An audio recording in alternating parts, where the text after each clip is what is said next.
नमस्कार आदाब। हर साल जब बारिश के मौसम जाने को होता है और सर्दियों का मौसम आने को होता है, उस समय एक बीमारी बहुत तेज़ी से फैलती है जिसका नाम है डेंगू या डेंगी। मच्छर के काटने वाली ये बीमारी अगस्त से अक्टूबर के महीने में पीक पर होती है और इस दौरान जिस एक चीज़ की बहुत ही डिमांड बढ़ जाती है वह है प्लेटलेट। डेंगू सीजन के दौरान अक्सर ये देखा जाता है कि कैसे लोग किसी डेंगू पेशेंट को प्लेटलेट्स दिलवाने के लिए कितनी मशक्क़त करते हैं। आज की वीडियो में समझेंगे कि ये प्लेटलेट क्या होते हैं और डेंगू होने पर हमारे शरीर में प्लेटलेट की कमी क्यों हो जाती है, प्लेटलेट को कैसे बढ़ाया जा सकता है। तो पूरी जानकारी के लिए बने रहिए हमारे साथ। हमारा ब्लड 3 प्रमुख चीज़ों से बना होता है। एक आरबीसी यानी रेड ब्लड सेल मतलब लाल रक्त कोशिकाएं, जिसका काम है ऑक्सीजन को एक जगह से दूसरे जगह तक ब्लड के माध्यम से ले जाना। दूसरा वाइट ब्लड सेल यानी सफ़ेद रक्त कोशिकाएं, जिसे शॉर्ट फॉर्म में WBC भी कहते हैं।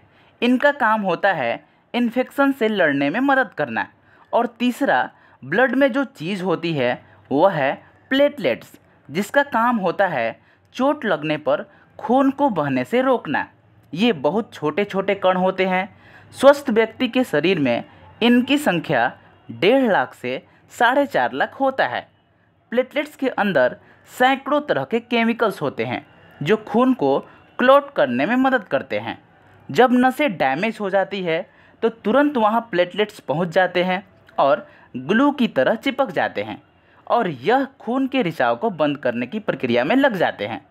ये खून का थक्का जमा कर रक्त को बहने से रोकता है।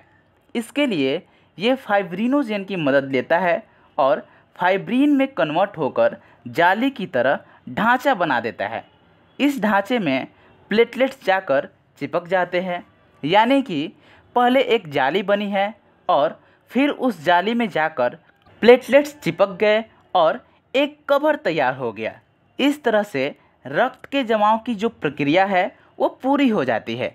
हम सब जानते हैं कि डेंगी या डेंगू बीमारी एडिस इजिप्टी नाम के मच्छर से काटने से फैलता है। इस मच्छर का काटने का असर हमारे रक्त वाहिकाओं पर होता है, जिनके जरिए पूरे शरीर में खून का प्रवाह होता है। डेंगू का वायरस कई तरह से प्लेटलेट्स को प्रभावित करते हैं। एक तो ये पूरे शरीर में प्लेटलेट्स को ख़त्म करना शुरू करता है। दूसरा, ये बोन मैरो पर अटैक करता है।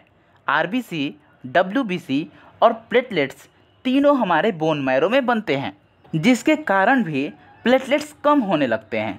इसके अलावे यह हमारे ब्लड वेसल्स में पाई जाने वाली इंडोथेलियल सेल्स को भी जगह जगह डैमेज करता है।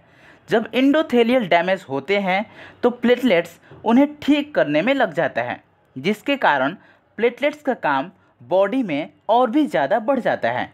और समस्या ये होती है कि प्लेटलेट्स के बनने की एक प्रोसेस होती है।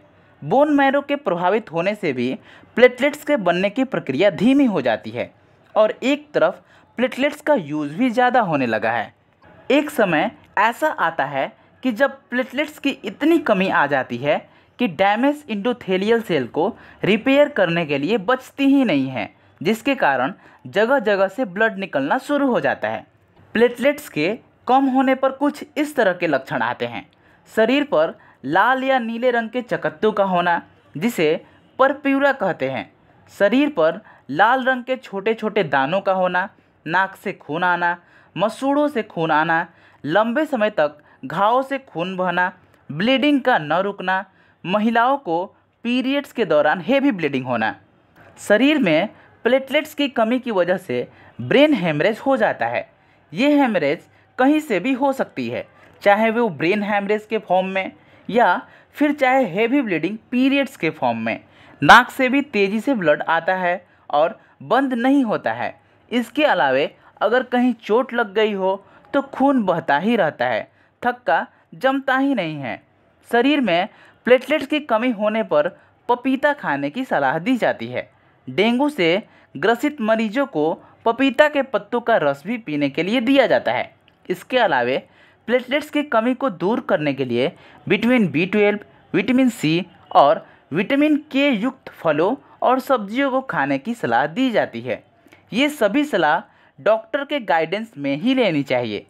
आज की जानकारी आपको कैसी लगी कमेंट सेक्शन में ज़रूर बताएं और कोई डाउट हो तो ज़रूर पूछें। Thanks for watching.